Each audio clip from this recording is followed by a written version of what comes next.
Hey, sports fans, Clark Commando 1983 here, aka Mark Ruggiero. This is part one of a multi-part series I'll do on the Compass Games Joe Balakowski, the Korean War Designer Edition. Had the original Victory Games one for years, never played it. Compass, and I'm a Compass enthusiast, helped David White start the Facebook page. And anyways, finally getting to the table, doing scenario one. Scenario one is the initial North Korean attack. I've done the first North Korean operations phase, so I'll only cover what's applicable to that. And that'll be it for this video one. I'm going to go over some of the basics, some of the rules, what's applicable up till now. And I gotta say, it's a great game. So glad I finally got it to the table. And this will probably be the video till after my chemo tomorrow. Anyways, so that being said, let's get started. So some basics. First, I've marked, and you can't see the ones on the rest of the map, but I marked all the North Korean victory point hexes, and they have different values. Nothing to do with the color, but with these bingo chips. That's all in this scenario. Objective, of course, for the North Koreans is to drive basically the South Koreans off the map and reunite Korea. Also use these little dice here to mark the activations, the operations, and what order the stacks went in. This is their starting positions, and the blue dice represent where there were rock units. These 3 rock units are dead. So let's get started. And I want to check one thing here. So units. Divisions have 3 steps. This is the North Korean division. Regiments and etc., which these units are, have 1 step. Steps are not noted by flipping. That is the fatigue side, which after they do their operation, they're flipped to their fatigue side. Numbers left to right are attack. Middle number is anti-tank value, which you'll see how that comes into play, and defense value. There are also assets, armor and non-armor. Game starts with, of course, the mini North Korean T-34s, 8's an armor value, the 2's the anti-tank value. You can stack up to, get up to 3 per division if you wanted, or 1 per regiment. Stacking is 1 division or 3 regiments plus their asset. Okay? Different terrain, you got clear, broken, rough, but it's all broken down here on the handy player aid cards each player's provided. That gives you a quick synopsis. There's also sequence of play, combat results table, which we'll go over. We're not going to go through all the modifiers, but these are all the modifiers. Also an armor table for the armor subsequence, which I'll explain. Combat value mods, which are not used on the first 2 turns, so we're not going to go into that. Soviet intervention, that's an advanced game. Key thing for the game is activation points, which are based on how many operations you get, how many action points they cost, and what they allow you to do. Amphibious assault, which is not applicable yet on the first 2 turns. All the different units. And we got Chinese intervention table, advanced game. Reinforcements, replacements, haven't gotten there yet. And it was kind of quick. I'm going to try to keep this video to 15 minutes.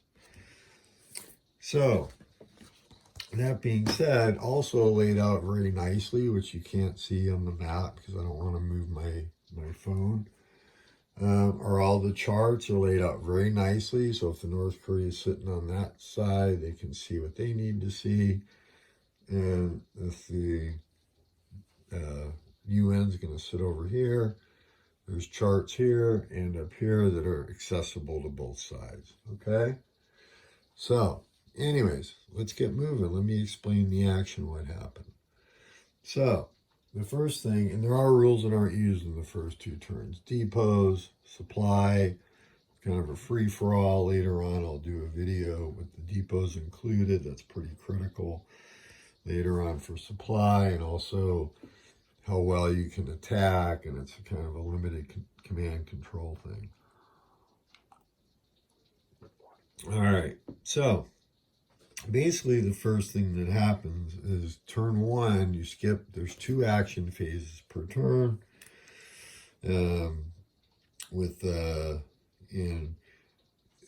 But turn one, this scenario starts with turn one with the second activation and ends on turn 4 after the first activation.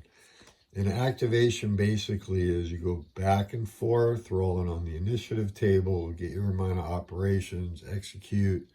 So far, I've only done the North Koreans. The UN player rolled 0. So if you look on their chart, they're actually, except for the first couple turns, identical, but I'll show you. So a 0, 10-sided die, zeros are zeros, there's no modifiers, is a 0. All the asterisk means is if the North Korean player had passed, the activation phase would end, and you would move on either to the next activation or the end of turn segment. So basically after this, the North Koreans are going to get to go again, but you can only activate non-fatigued units. And once again, if I didn't mention it, after they're done, they're flipped to fatigue side. That's not a loss. Divisions have 3 steps. Regiments have 1 step. You'll see here that one of my North Korean units rolled really badly. So, and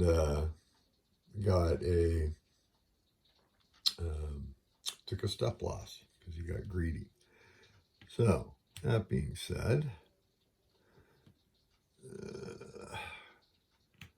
he's worth 6 on his non-fatigue side. So let's see here, keep this consistent, mark. All right. So let me try to go through what happened. So the first stack I activated, I used my old KTX markers, but you can get these tile markers in your store. And I marked the unit that was going to activate. First turn, you only get 2 action points. You can get up to 3 once you get the depots in, and that's based on depot levels and whatnot, but that's not used in the first 2 turns. The units are limited to 2 action points on turn 1. All right, and that's where I'm at, so that's what we're going to cover. So with action points, you'll look here. This is what the costs are, okay? Tactical, normal attack. Normal attacks provide a +1 to the combat result roll if they started adjacent, which they did. So all adjacent non-active units have to participate. So on their full strength side, as you saw, they're worth 12.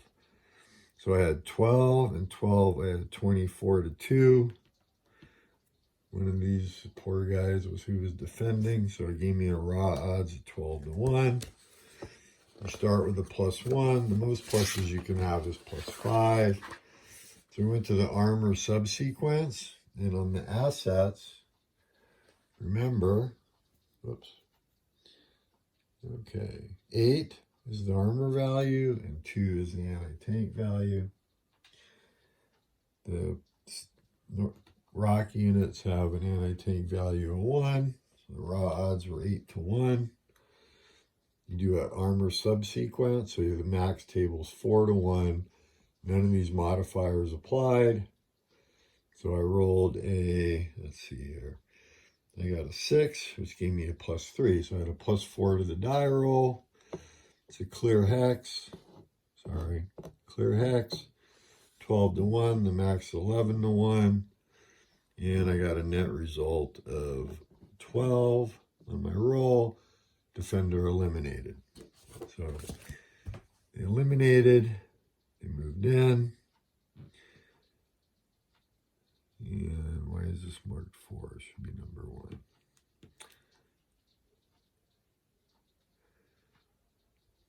Okay, so that was 1 action point. I advanced into the hex. And then I spent the next point, and I think I marked the wrong unit with a loss, darn it, but we're going to continue. So, spent my second action point to do a tactical movement. Give me 4 movement points. And I went 1, 2, 3. And that's not what I did. Sorry, guys. What I did is, okay, actually I advanced. There were 2 units stacked here. 2 of these regiments, which are now in Seoul. And you'll see why. I got greedy. So I advanced in. Remember, I'm not flipped to my fatigue side yet because my action phase is not over. I'm worth 12. So I had 12 to 4, 3 to 1. Not great odds, but with a normal attack, no modifier because I didn't start there.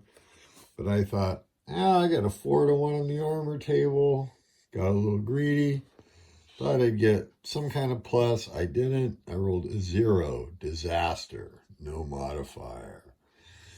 So what happened? Well, attacking into the clear. 3 to 1. And the net result that I got was I rolled a 2, which is an A1, which means the attacker takes... Wait, back up. Sorry, my bad. 0, 3 to 1. I actually got a 5, which gave me a defender retreat. The reason I say disaster is... Oh, you know what? That's right. The reason I say disaster, because 1, 2, 3, and I cheated, and I'm screwing the sequence up. Sorry, guys. I apologize. I'm going to leave it. I've tried to redo this video a couple times already. So anyways, I forgot what the result was, but the end result was these guys ended up here. The 2 units that were stacked here, that's right, because they were attacked from here, got retreated to here. So, okay. And now they're in Seoul. So now Seoul is attacked with 3 Republic of Korea regiments, worth 5 because they have one of these 1-pointers and 2 2-pointers. Number 2 did an attack here. That's this guy. Got armor assets. Destroyed this unit. Advanced. Spent my second action point to get 4 movement points. Roads cost 1. So on the first couple turns. So that was 1. And I decided to move into broken 3, 4. Because I wanted to make sure that, you know what, this might be the, no. Anyways. All right. I wanted to leave a spot open for these guys instead of being adjacent, trying to think ahead for next turn. 4 started here. I was able to spend 2 points to get 8 movement points. 1, 2, 3, 4, 5. And you know what? It should be there. 6. Okay? Like I said, I'm learning the game. Bear with me. Appreciate your patience. The 3 here, they activated, spent 2 points. Excuse me. And they went 1, 2, 3, 4, 5. Not enough to cross the river because it would have been 6, 9 to get to here. So I moved them up to here. There again, thinking ahead. So I'll be ready on turn 2 because I won't be able to activate these guys again. Number 4 here was 12 to 2, 6 to 1. Got a +1. I did not use, the North Koreans only have air support on the first turn. They get to use 3 points. I may have waited too long, being new to the game, but I'm going to use 1 here and 1 over here. So, and if I can use 2, I'll use 2 on one of those attacks because this is going to be into rough terrain, which would be a -1, and that's clear. So, hoping I can blitz down the road there. So we'll see what happens. All right. All right, so that being said, the net result is 3 Republic of Korea regiments were eliminated. The North Koreans lost 1 step. I've got some units back here that I'll move as far up. I'll spend both points to get 8, the 2, 4, 6, 8, so they'll at least get up to here. They're going to take a little while. Normally roads are halved, and then they can be interdicted, which hasn't happened yet because the UN doesn't have any air. But on the first 2 turns, let's look really quick. I'll show you the first 2 turns. And I hope I didn't blow this. And yeah, I do these videos, guys, because I love wargaming. And I just really love sharing, and they're not perfect. So, that being said, it does say somewhere in here, it might be in this scenario, that the roads are 1 movement point each. So, and if I made that mistake, all the mistakes are mine. If you enjoyed my amateurish video, please like and subscribe. If not, well, ignore it. Let's see if you got this far. It is a 16-minute video. This is part 1. I will do follow-up. I don't think it will be tonight. I am going to play some more if I get a chance. I hope you enjoy some of my geeky player aids, the little dice, which I love. I use them in other games to mark odds, things like that. The bingo chips, the KTX markers. And what self-respecting gamer doesn't have a really nice dice tower? Got this on eBay a long time ago. I don't remember. I should get a custom one, but I'm not going to do that at this point. Thanks for watching. Look forward to any comments or anything. And I'll see you all soon. All right. Hey, thank you for watching. Bye.